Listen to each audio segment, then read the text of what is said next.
Alex Shurikat presents my very emotional parody audiobook, Steamgelion! Roles played by Соня Иванов, Синзи Икари, Marina Kalina, Misato Katsuragi, Rima Kageichi, Ritsuko Akagi, Commander Ivanov, Gendo Ikari, Raya Enama, Rei Ayanami, Hanka Litvinenko, Asuka Langley, Ali Katzman, Aida Kensuke, Toля Suzuhara, Todzi Suzuhara, Roma Kazi, Ryuji Kazi. First season, episode 19. No one had left their combat post after the battle with Sam Columbus when the door of the battered command center creaked again and Komatagevich appeared on the threshold. She was covered in soot, her lab coat had several burn holes, and she had a fire extinguisher slung over her shoulder. She breathed tiredly entering, when she wanted to ask something but froze, as she saw what Comrade Kalina pulled out the golden key with the keychain in the form of the head of Vladimir Ilyich Lenin from the keyhole. Comrade Agevich's hands dropped and the fire extinguisher fell to the floor. Did you use this again? Comrade Kalina threw the key to Comrade Ivanov and gave an answer. we had to. Comrade Agevich looked at Comrade Ivanov. Hiding the key, he put out his palm in a soothing gesture and ushered. Do not worry, Comrade Agevich. I have already given the necessary order. So what are we waiting for? Let's go to war! I'm with you. Comrade Kalina immediately demanded. Okay, Comrade Ivanov agreed. And thus three ran out of the command center. Behind that door with the price tag through which Comrade Kalina failed to penetrate last time, a short corridor and an elevator at its end were found. But since someone was riding the elevator, Comrade Ivanov offered not to waste time and ran up the stairs. Having gone down more than a dozen floors, they found themselves at a checkpoint, completely unfamiliar to Comrade Kalina. A sign hung over this entrance warning that no one would be allowed through without a protective suit. True, there were enough protective suits in front of the passage. Quickly putting on these protective clothes, they ran out through a new network of corridors and doors into that cramped hangar in which the battered Series AB was already humbly waiting. As if by agreement, two more employees of the Star in protective suits ran in here at the same time, dragging the hospital bed on wheels behind them. Having overtaken everyone, Comrade Kalina jumped to the hatch in the head of the Series AB and rang the doorbell. But no one opened up to her. Sonia, Sonia, She called in alarm, becoming ringing like a crazy. do you hear? Are you alive? But there was no sound from the cockpit. Then Comrade Kalina climbed onto the armor and bravely maneuvering between its potholes reached the viewing slot. There is nobody where? Cried Comrade Kalina, frightening everyone and nearly falling over. Where is? Only the helmet is on the floor. What does this mean, Comrade Agagevich? Comrade Ivanov was indescribably alarmed. Really decay of molecules from radiation! What else radiation? Comrade Kalina roared. It's impossible! Comrade Agevich shouted, with trembling hands pulling out a special key from the pocket of her suit that allows you to open the cockpit hatch from the outside, even it was locked from the inside. Comrade Kalina quickly got off the robot and began to shake Comrade Agevich. What did your damn science do to my beloved pilot? The hatch! Let the hatch open! Comrade Ivanov clutched his head. My poor son! Why did I, the old fool, repress you? The hatch lock clicked and the hatch opened. All five idols crowded around the compact square hole that opened up, through which only the empty chair was visible. Sonia, Sanya! Comrade Kalina began to call him, trying to push everyone else away. Where's the mob? Comrade Agevich asked in alarm. He didn't take it! Comrade Ivanov replied. Sanya! Comrade Kalina shouted drollingly, and at that moment, the voice of Sanya was heard behind everyone. I'm here! Everyone shuddered and turned sharply, frozen with white eyes. I just had to urgently go to the toilet. Sanya explained his absence, climbing onto the bed. Let's go? The adult characters fell to the floor, exhausted. 30 minutes later, Comrade Ivanov and Comrade Kalina, having somehow made their way through the destroyed entrance of the main building, went out into the interior of the cave and looked around at the battlefield that had died down. The local guards had already escorted Anka and Raya where they should be, and therefore everything was in order with them. Yeah. Comrade Ivanov drawled, looking at the huge hole in the ceiling. The ages from Smolny will not leave it like that. And how long does it take to repair the Soyuzes now? Comrade Kalina asked, nodding at the Soyuz AA lying closest. Then she looked at the dead parking lot. And my vehicle even has nothing to repair. Just like the Soyuz AG. There will be a new car for you, Comrade Kalina. Comrade Ivanov assured and looked Comrade Kalina straight in her eyes. But tell me, as an officer to an officer, please, what happened during the test? During the test? She asked uncertainly. So, when Rima and I arrived at the secret station, Comrade Colonel invited us to his compartment for a briefing. We got a little carried away with the discussion, but when we finally finished, Comrade Colonel raised one more question. And we had to continue. And then suddenly the compartment crumpled. I barely had time to save the documents from the table. And then it boomed again. We miraculously survived. Most likely it was Stolia who stepped on us. But we don't know more, because we didn't give him an order to even just get into the Soyuz AG. Comrade Ivanov frowned in disbelief and asked, in what case, how did you get this fragrance? He waved his hand in front of his nose. I got it after anticipation, our death hour in the crumpled compartment. To the victory, to the Communist Party, to your wise leadership of the battle instead of me. And what can you tell to me? Comrade Ivanov lowered his eyes for a second and then said, I was counting strategic resources at that hour, and suddenly my most accurate calculations were interrupted by a phone call. I picked up the phone and heard that the Soyuz AG was moving to the capital without an order. Excited, I immediately asked how you were, Comrade Kalina, and when they told me that they could not find you, I realized that there was no other way out and I would have to take command. The Soyuz AG really walked without looking at the road, and the arriving pilots behaved strangely. Behaved strangely, sir? Yes, ma'am. It looked like they were offended by each other. Moreover, my son mentioned that he was pulled out of the bathroom. Pulled out of the bathroom? What happened next? When I ordered to stop the Soyuz AG. But there were some strange disagreements between the pilots. The girls refused to fight next to my son. I repeated the order, and my son alone rushed to fulfill it. He was furious like a wild animal, full of ferocious courage.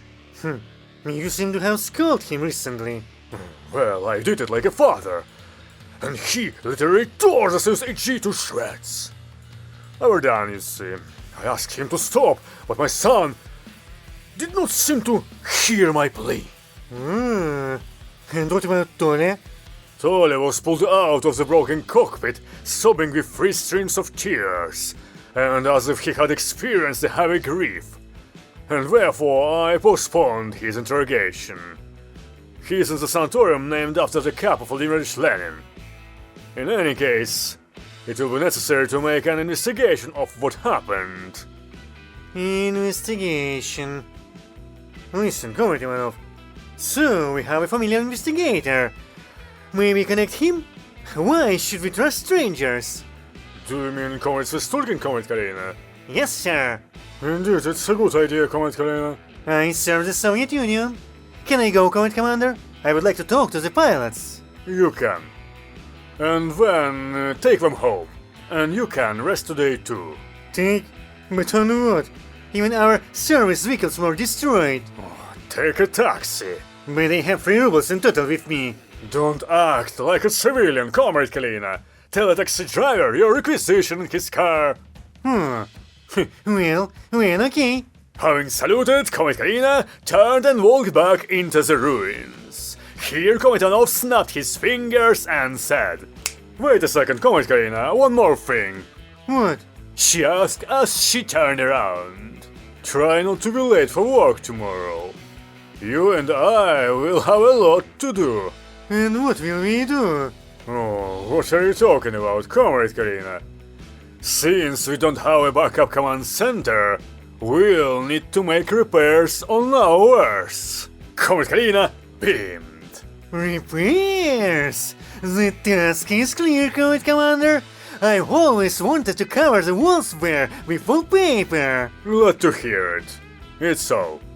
And Comrade Kalina left. Comrade Ivanov decided to walk across the battlefield and went down to the bottom of the cave.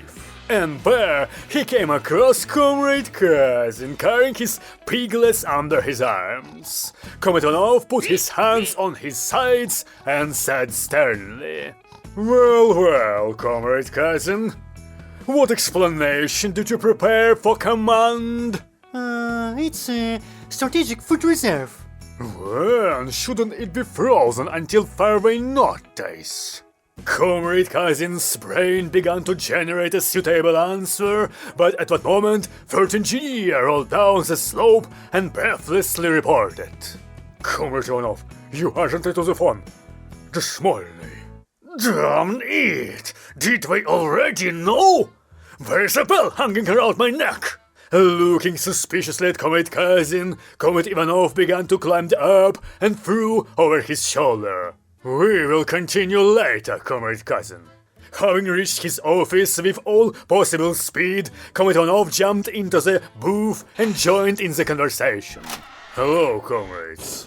First mysterious voice answered first. "Hello, Comrade Ivanov." "I wish you good health, comrades." Third spoke next. "I can't hear the warmth in your voice." Second added. "He clearly has a presentiment, but he has done things." Comrade Ivanov habitually frowned and demanded. "I ask you to get to the point, comrades." Third also frowned and said, "You have an overabundance of courage, young one." First voice put in his word. "You are a real officer, Comrade Ivanov. So answer with dignity. How to understand this?" Second voice added. "Under your leadership, when the Grunker is gradually turning into a farce." And third said again. "You disgrace the entire Soviet Union in front of the world." Comrade Ivanov demanded an explanation. "Please explain, comrades." First voice explained. "Comrade Ivanov, why did you allow pigs to enter the battlefield?" Second added indignantly. "This is not a military facility, but some kind of farm." Third also put in his word. "You should start growing with your mouths there, or breed bees." Comrade Ivanov withstood the verbal blow and replied. "This is our strategic food reserve." Second voice again expressed his opinion. "Such things should be stored not in a grunting farm, but in a frozen farm." First voice warned. "We are giving you a warning for the last time, Comrade Ivanov. At first, we were called old stamps. Now, you have pigs." Third voice inquired. "What will have Second added. Our ears are nice among your people, hear and see everything. Third voice protested. Second, we hate not to tell him. First voice spoke again. Okay, what is done is done. Do you understand us, Comrade Ivanov? Yes, sir. Glad to hear. Now, comrades, let us pass on to a discussion of less essential questions. How do you explain the destruction of the Soyuz AG by your pilot? My pilot acted strictly within the limits of the order. The reasons what caused the Soyuz AG to get out of control are under investigation. Second voice chuckled. Acted strictly within the order? But we have other information. Third said. I say your son showed excessive zeal. And those spoke again. Are you trying to deceive us again, Comrade Ivanov? Not at all, comrades. The analysis of what happened tells me that it could not have been otherwise. Let's believe it. But how are you going to lead the power progress towards the communization of mankind in the presence of such huge losses? I have my own strategy for this, comrades. Tell us about it, Comrade Ivanov. At this time, Anka and Raya, who like Sanya were dragged away for a medical examination just in case, were lying in a separate ward on nearby beds. Galio. Raya called after some silence. What, Rust? Listen, maybe we really in vain pulled out Sanya of the bathroom. Well, maybe we really did it in vain. But why did he do this in this case? Anka put out her palms and seemed to squeeze invisible balls with them. He could hit off us right after he fell. But we good slapped him for it. That's for sure. So forgive the libertine. Like we are even. Let's forgive. Okay. To be honest, I even got goosebumps when he called out your call sign. Someone would shout my call sign like what? And then Comet Kalina fluttered into the ward and flying up to the girls' beds exclaimed, Girls, you did a great job for Sanya's sake. Well, tell your older sister what you had in the bathroom where... Anka grinned and said in response, Tell you? Ha! Never! Comet Kalina immediately frowned and said, So, Anka, did you happen to come into my room and rummage through the drawers there? Look, I had secret marks there. I went. Anka answered boldly, I had to find a recipe book. Sanya said that the book is somewhere in your room. And I saw your stupid notice too. Did you seriously think that your panties would interest me? Comet Kalina was even dumbfounded by such a revelation, and said, Okay. But you had a fight with Sanya or what? What are you talking about? Our friendship is indestructible like the mausoleum! Well, at least it's good. Get ready, girls, I've come for you. Sanya is already waiting outside. Is he fine? Rai perked up. Comet Kalina gave a wide smile and answered, Oh, everything is brilliant with him. Even repressions have been removed from him. When they left the ward, Sanya, who was waiting for them in a sitting position on the couch, rose to his feet. With some concern, he looked around at Anka and Raya, who were smiling at him. Comet Kalina winked at Sanya and said, As you can see, everything is fine with your sisters in arms. Wait for me at the exit, I'll call the taxi. True, the Sim has so spoiled the road with its caterpillars that we'll have to go to the entrance to the cave. Well, more precisely to the former entrance. When the pilots were riding in the well-functioning elevator, Sanya looked at the girls and said a little guiltily, "Girls, sorry but I like a fool closed myself in the bathroom." Anka patted Sanya on the shoulder and said, Forehead. Perhaps Raya and I, however, did it a bit. "No, you have nothing to do with it. It's me." Sanya looked at his hands.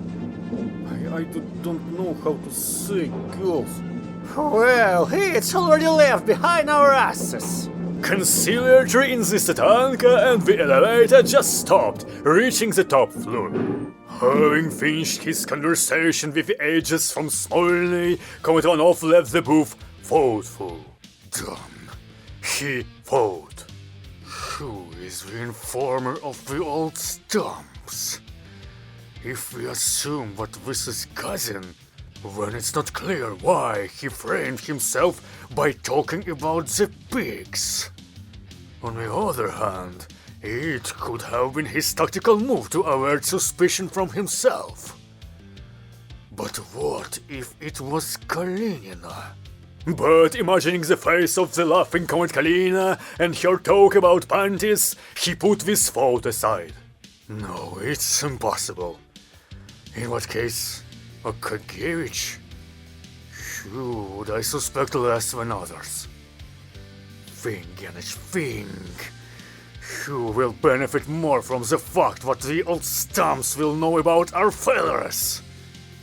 Damn it, I trust all my people! But still, there is something suspicious in Cousin. I must not take my eyes off him. Having made this decision, Comet Ivanov sat down at the table and, just in case, making sure that no one saw him, he began to fill out forms for a word. The day on which that terrible morning battle took place has passed. Everyone slept well and therefore cheerfully set about fulfilling their duty to the motherland. Getting up early, Comet Kalina get to Undergrunker by metro. 2 repair regiments working without respite have already restored the road in the cave and even installed a new barrier. And now they were busy sealing the hole through which Sam Columbus made his way to the cave. A bus was running along the restored road, transporting personnel arriving to work. Having taken a free place in the bus, Comet Kalina looked with sympathy at the whole gang of engineers repairing the 6AA in the spotlight. And then, with longing, she thought about her vehicle that fell in battle, deciding somehow to raise a toast to the response of the vehicle's soul. Comet Ivanov met Comet Kalina in the command center, which seemed to be sleeping, where only the 30,000 light bulbs were engaged in work. Comet Ivanov was wearing some kind of old tunic and a hat made from a newspaper. He was busy covering instrument panels and computer lights with old newspapers.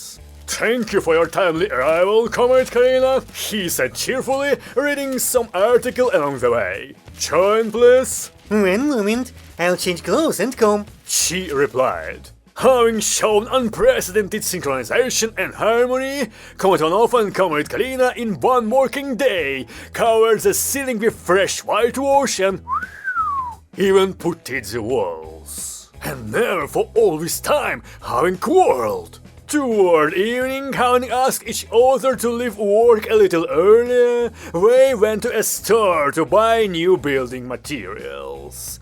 Having chosen the best department store in the capital for this, Comet Kalina and Comet Ivanov bought glue, skirting boards, floor paint, and finally set about choosing wallpaper. "Comet Kalina, look what a wonderful pink wallpaper!" Comet Ivanov said, examining one of the many rolls in the window. "Let's buy them!" What are you implying? She was indignant and pointed to another roll. Let's better buy these blue ones. No! And why don't you like pink ones? Why don't you like the blue ones? Wait, Comet Kalina, women love pink. Handbags, pears, what else is there? And what is your claim to the blue? Planes are painted in this color, and belts and shoulder straps of paratroopers are blue too. I ask you first. And what are you the first? A gentleman must yield to a lady. In the tram, I will gladly yield to you. And here be kind enough to answer the question of the senior in rank. It's the slightest pretext. You immediately remember about subordination. Well, a real man. Your mention of subordination is inappropriate. I'm still your commander, and we are not in the laundry room, and not in the bathhouse. If you were next to me in a bathhouse, I would immediately slap you in the face. Why the hell would I climb into women's half of a bathhouse? Are you saying I have nothing worth looking at? I want to say only what I remember who I am to you. The scandal flared up, finally seeing what the rest of the buyers were beginning to be interested in this dialogue much more when extracting money from their wallets. The saleswoman offered the disputants some kind of compromise. Why not? Said Comet Ivanov, calmed down a little and looked at Comet Kalina. In my opinion, a good way out. Yes, perhaps not bad. She agreed. Then, how many rolls did you say we need to be in Takaman Center, Comet Kalina? 32, Comet Commander. Well, in that case, we would like 21 of this and 21 of this rolls, please. And so, having passed the night of tedious waiting, they met again at work. When it came to wallpapering, Comet Kalina and Comet Ivanov started a new dispute, this time about which wallpaper they should start with, pink or blue. Seeing that verbally no compromise could be found, Comet Ivanov suggested. I propose to solve our dispute with the help of a game of chess. The winner will choose the first strip of wallpaper. In response to this, Comet Kalina was instantly indignant. Aren't you ashamed to suggest such a thing? You know very well that I hardly know how to play chess. Let's play checkers for speed. With you? Never! Your transcendence of force is impossible to beat.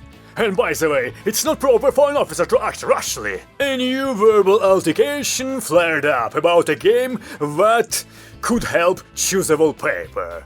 Finally, the officers somehow agreed to play the sea battle. Begin, Comet Kalina. Comet Ivanov allowed after the playing fields were prepared. Otherwise, you'll make a scandal again. Ooh, finally, a gentleman's act. E4. Haha, miss. B2.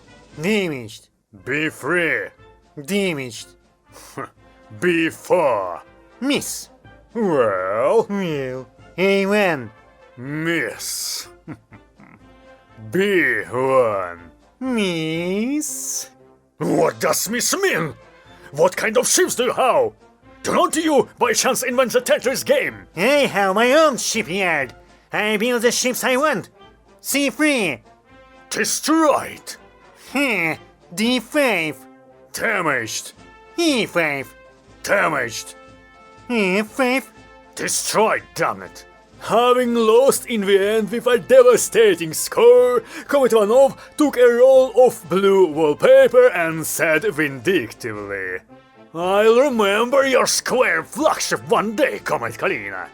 And so, the first few rolls were cut into strips of the required length. Comet Ivanov put down his knife and stood up saying, Comet Kalina, I'll bring brushes and other things, and you'll dissolve the glue for now. Do you know how it's done? Of course, since childhood I know. Good! Like this, you make a small whirlpool in a bucket and pour a glue in a small stream at an edge. Trust me, Comet Commander. He came out, and Comet Kalina, taking the box of glue and tearing its edge, poured the whole package into the bucket at once. Why the hell do we need to make whirlpools here? Even without it, everything will be mixed up. But to some of Comet Kalina's concern, the glue formed a spherical formation in the bucket and did not lend itself to steering.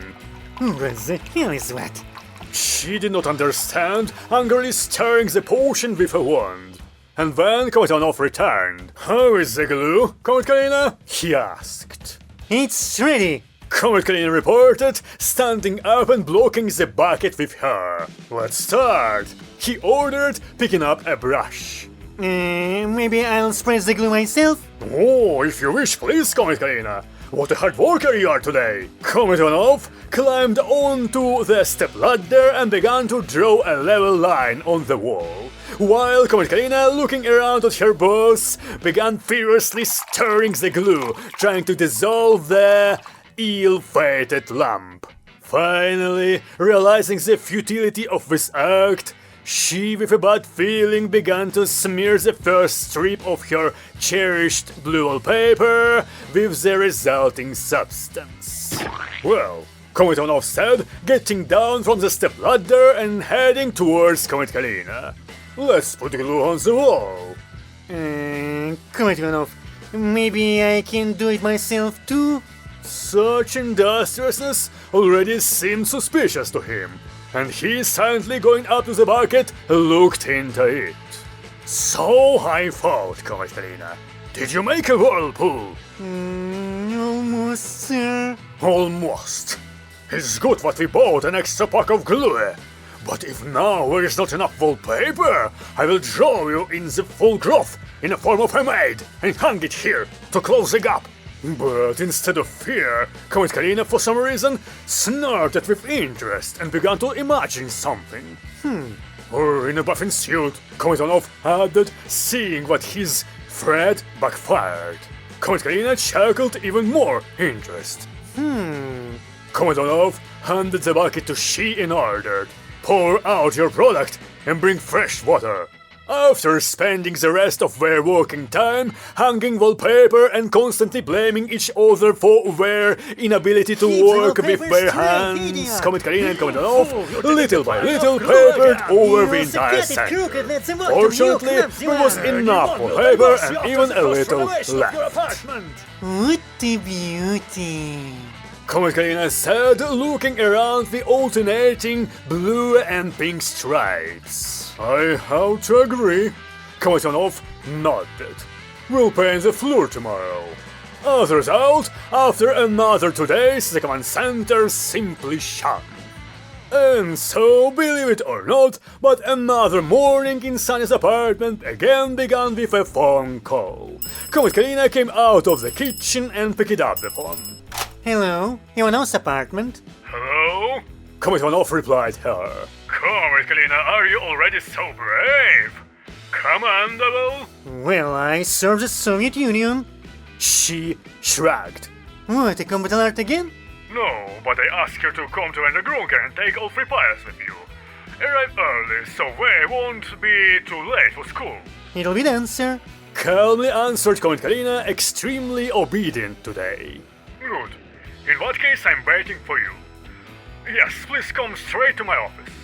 Lost in conjecture, Sanya, Anka, Ryan, Comet Kalina chipped in a taxi and arrived at the headquarters without delay. On the way to the boss' office, they met Comet Agevich. Where are you going? She asked after the greeting. Genish call for something. Comet Kalina shrugged. This is weird.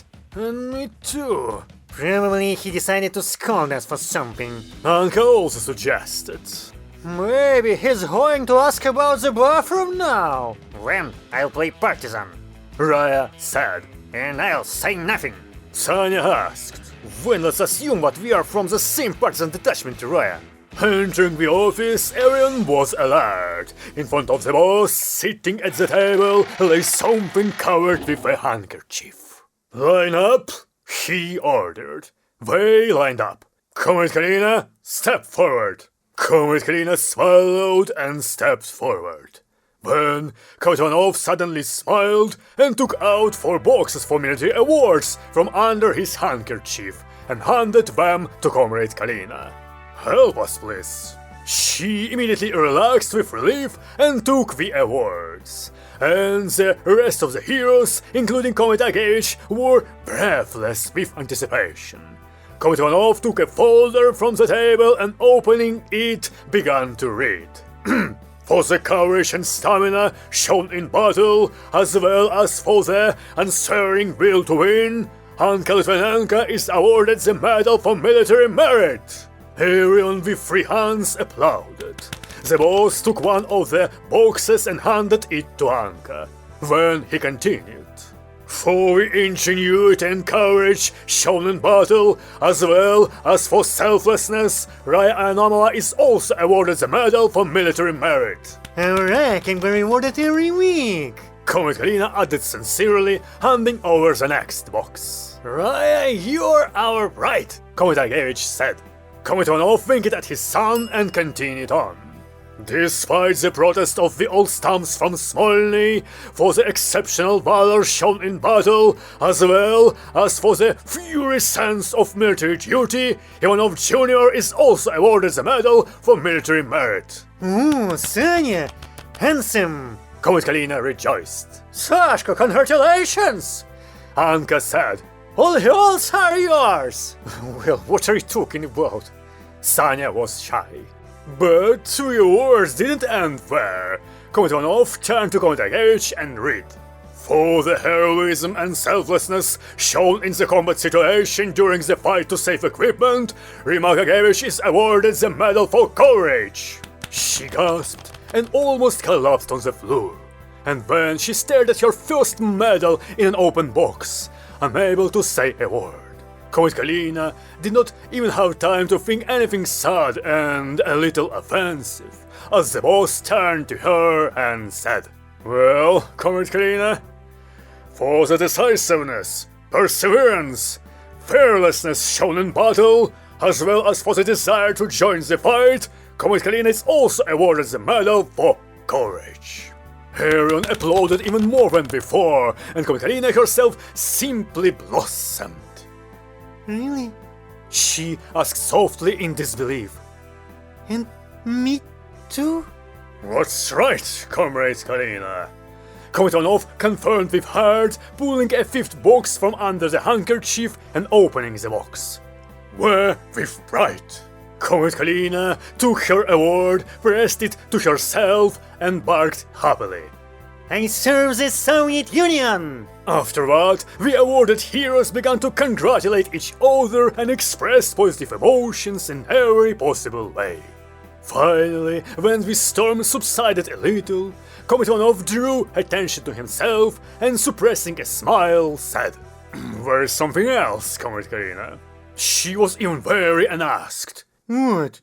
Komitonov put his hand in his pocket and pulled out a shiny key with a keychain in the form of a Pobeda vehicle, handed it to Comrade Kalina. From all Soviet people, he said, bright red. To be continued.